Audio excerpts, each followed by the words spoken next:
I wrote this song called Roberta. And Roberta, all my songs really, I don't know why they're named that. I don't know anyone by the name of that. Well, some people I do actually know. Well, I don't know what, or maybe I knew them after I wrote it. But some titles are just rhythmically or phonetically cool. And like in the case of Roberta, I wanted a Latin type name because it's a Latin song, a Latin kind of timing song. And so I chose Roberta.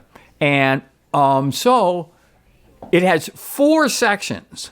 And usually, most of my songs just have a verse and a chorus. But this one has 4 sections because it actually has an intro section, then a verse, then a chorus, then a verse and a chorus, and then an ending section. So it really has 4 sections. So the cool thing about it is it's repetitive because, as you know, here in Studio E, everything that rhymes with E also goes in the thing. And repeating is repeat E is also rhymes with E. So yes, it is here in Studio E. So one thing that Roberta has is a lot of repeating in it, and the song's name Roberta. Oh yeah. Well, otherwise, share it, use it, record it, jam it, or pick the chords out of it, some of the chords out of it, and make your own songs. And that's really my goal, is for you guys to make up your own songs. That's a really cool thing, is for your songs to be created. Create, rhyme, E. All here in Studio E, I teach my music that I've learned throughout. I'm self-taught. So all my music, and I even self-taught myself music. I mean, notes. So I have a lot of really secrets and great patterns and stuff like that, because it's all about sight and pictures and patterns and everything else like that. And the keyboard, that's the trick to it. And also the fingers and stuff like that, what fingers you can use, but not the exact fingering, just the principle. Like we always say, keep the thumbs on the keys all the time. Well, speaking of thumbs all the time,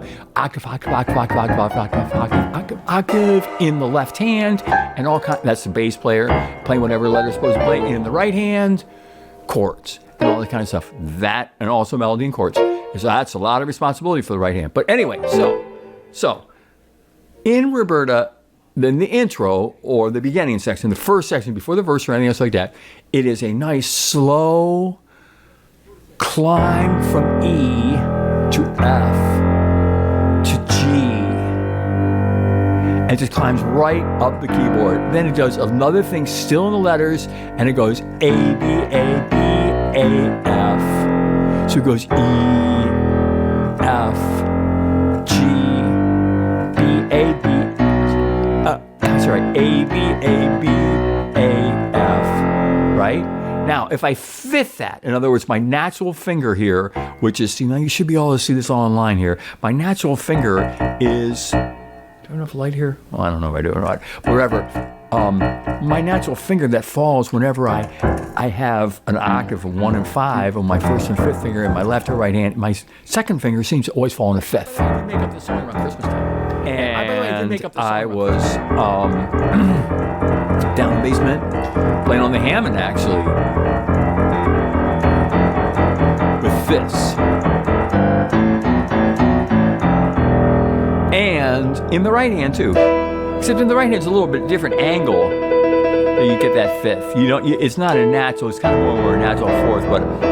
And I'm not only going to use fifths, I'm going to use thirds and two, but that's in the right hand. Let's not worry about that. In the left hand, I am just going to go and play the fifth with the E. Remember, I had an E, then an F, then a G. And this time I'm going to play the fifth with it, the fifth with the F, the fifth with the G with this D. And then I'm going to keep with the fifth idea, but I'm going to use the wrong fifth on the, because it's not a fifth, it's an augmented fourth, because the fifth, the true fifth from B is one of those trick ones between B or B flat. You have to remember whether it's F or whatever, because otherwise it's letter, and fifths following the thing, except for on B, the correct fifth is F sharp.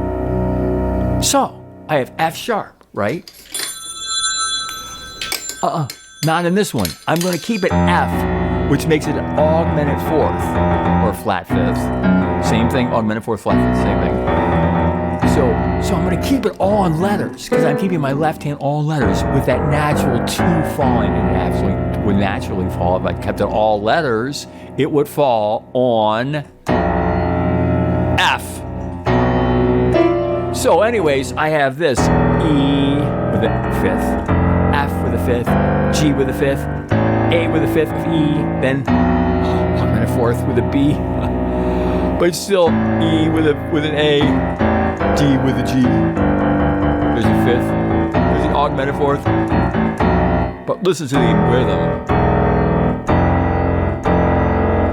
Listen to this. Isn't that cool? But I'm doing it a lot slower. Why? Because I'm going to have a lot going on top of it. It's almost like I'm tracking it, but I'm actually playing it. You can too. All right, so here we go. Why am I going to play it slow? Because remember the first one was twice? The E, and then the F was twice, and then the G was twice, and then there was that quick little riff. A, B, A, B, A, F. That wasn't twice, that was right in a row. A, B, A, B, F. Then back to the two E's. But what if I don't do those next to each other? What if I octave them? Whoa! I'm gonna octave them. The second one is octave. But then I can't because I have no time to do anything. It's a grand, oh, I hit the mic there. It's a grand fifth. And that part right there, that instead of going, you could, but this makes it a little defiant, a little bit sour instead of sweet. And I wanted that because at the time I was just,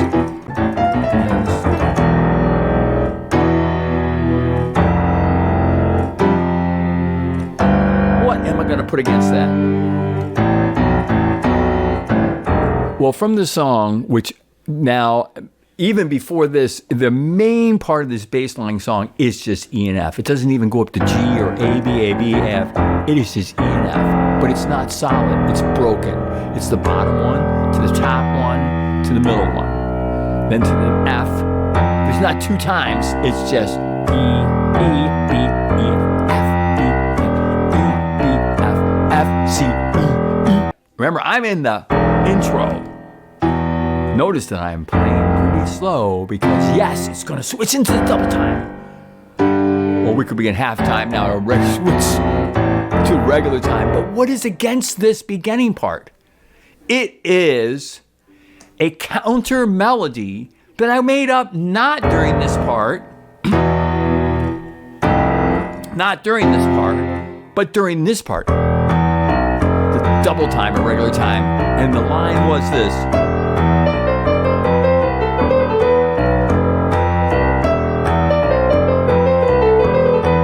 And then I made this part, the second part. After many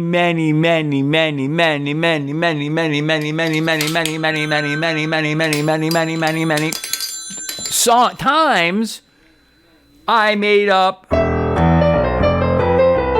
Remember, I'm just going E, F, E, B, F, E, F, C, E, B, E, F, C. That's all I'm doing the left hand. I'm the left hand bass drum. In the right hand,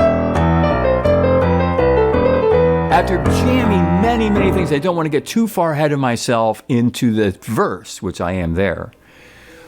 But that section that I'm about to slow way down in the right hand comes from that jam.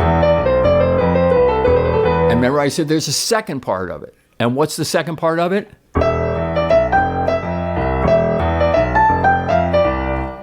It sounds like an incomplete thing. It is, because it's just, right?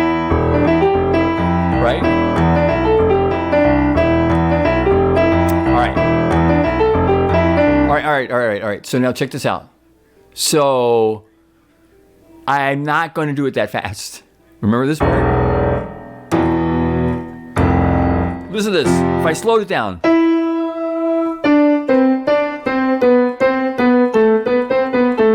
Remember every time before it was slow it be it. And what if I did the actual correct sweet notes that are supposed to be with an E minor and an F major 7. An E minor and an F major 7. Actually, E minor 7 and then an F major 7 over. What if I did the actual sweet notes in addition? So I end up with some thirds in between this third down here.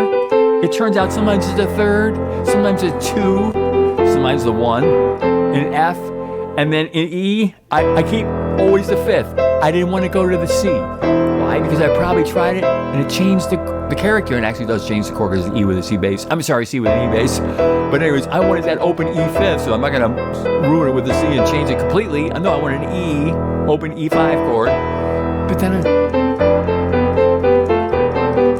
can you hear that? In between that E and F. And what if I did that like this? Slow. But I did that. Now I got my little answer to that little riff in the right hand is a little riff in the left hand. Now here's the second part. Remember this part? This is part 2 of the lead line from the jam.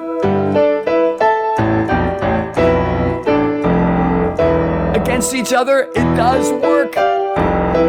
So I have the slow intro.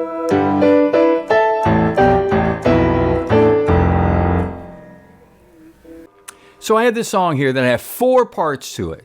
It's got an intro, it's got a verse, it's got a chorus, and it's got an ending. 4 separate parts. And it's built off of just E to F to G. It's just walking right letter. Anyway, to E, and then to F, and then to G. And then I have this little turnaround and I go A, B, A, B, A, F. What? Yeah, I go A, B, A, B, A, F. That's kind of interesting. But I'm just going to keep it all letters, keep it simple, but I'm going to keep this outside octave. There's the skip. But then I'm going to double the E, and the F, and the G. Then I just do that little turnaround. Isn't that cool? That is cool. Now, here's the thing. I'm going to slow it way down. Why am I going to slow it way down? Boom. The reason is because... What was that? I'm getting a little phased in here because the instrument's going out too. It's really cold in this room. So sorry about this. So what did I just play? E, F, A, E, B, F, F, C, A, E, B. Over and over again. And I was jamming on it, and I'm going to show you later in the verse what I did with it. But one of the parts was this. Hear that? One of the parts of the jam. And how did I do it? Maybe thousands and thousands of hours just playing on this E, E, F. And just, everything's going around, the whole party's going around, everything's going around, and I'm just playing.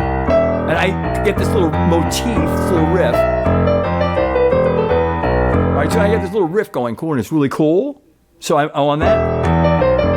And then I make a second riff up later on in a loud jam. That's all it is. Want to hear it again? And the second part of the riff is... I know I'm going fast here, just blasting through this so you can hear the song and break it down later. I just want you to hear the principle behind this because you know why? It's going to get way slowed down now because the song starts at halftime. We're at regular time here. But listen to this, look at my hand. That's the beat. But what does it? Oh, sorry.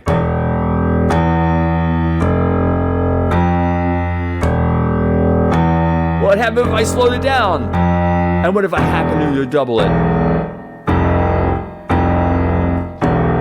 And what if I happen to double it and go to G? And then do that little riff. 2 E's, 2 F's, 2 G's. And then that little riff. What if I decided to not play those 2s? 1, 2, 1, 2. Next to each other. What if I decided to octave them? Octave.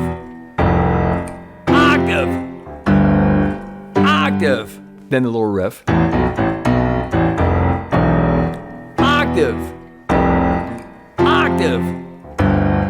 Octave. Woo. Why am I so insistent to play it so slow and doubled it like that? Because you can counterpoint against it against this line. Oi.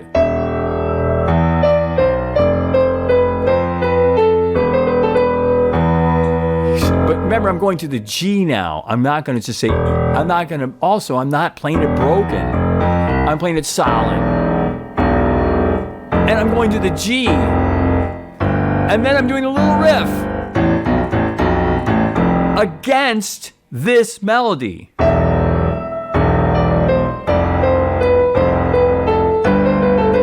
then the riff and the left hand answers the right hand riff. Hear that? And then the counter, the second melody in the right hand.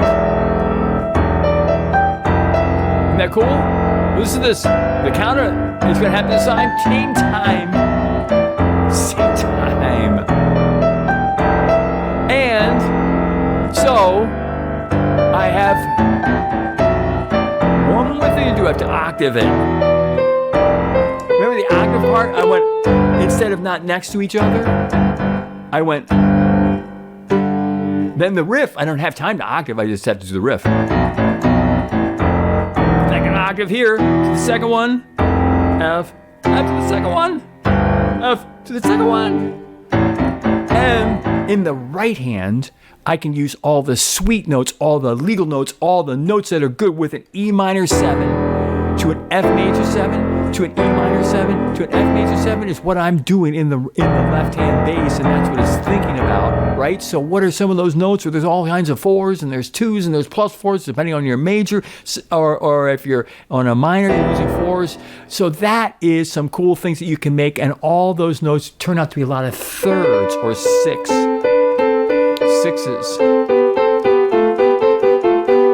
that go along with it.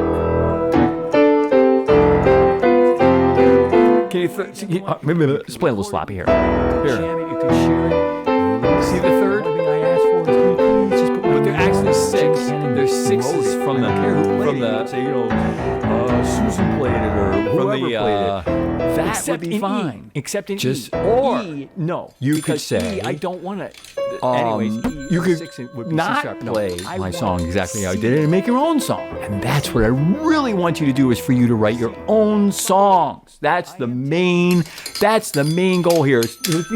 These songs that I'm self-taught, and I wrote all these songs myself. I even taught myself how to write the notes and stuff like that. And well, of course, MIDI help now on this day, but a long time ago, handwriting stuff. I should post some handwriting stuff. So, anyways, this lineup with these, I think, is better. We'll see.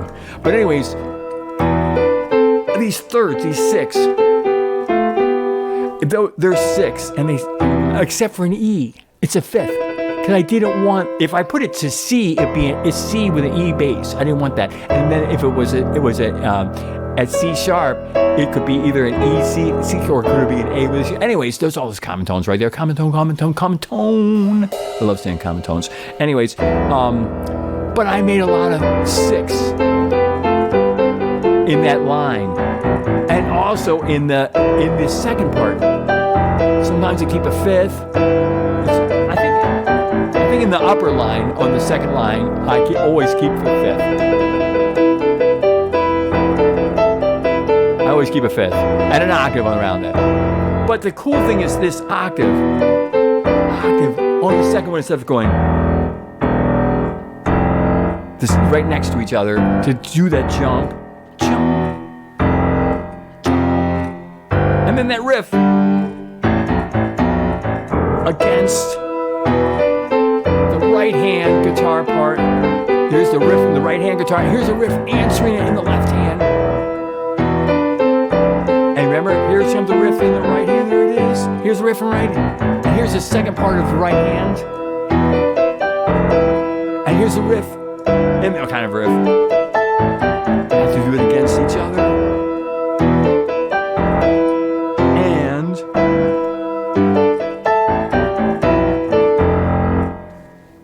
that then brings us to the verse. That's the intro of Roberta. Remember, another thing about E and rhyme things, it's the journey. We're doing the journey. We are doing the journey together. Rhymes with E. And this is Studio E. Thank you for joining me with a little Roberta in Studio E.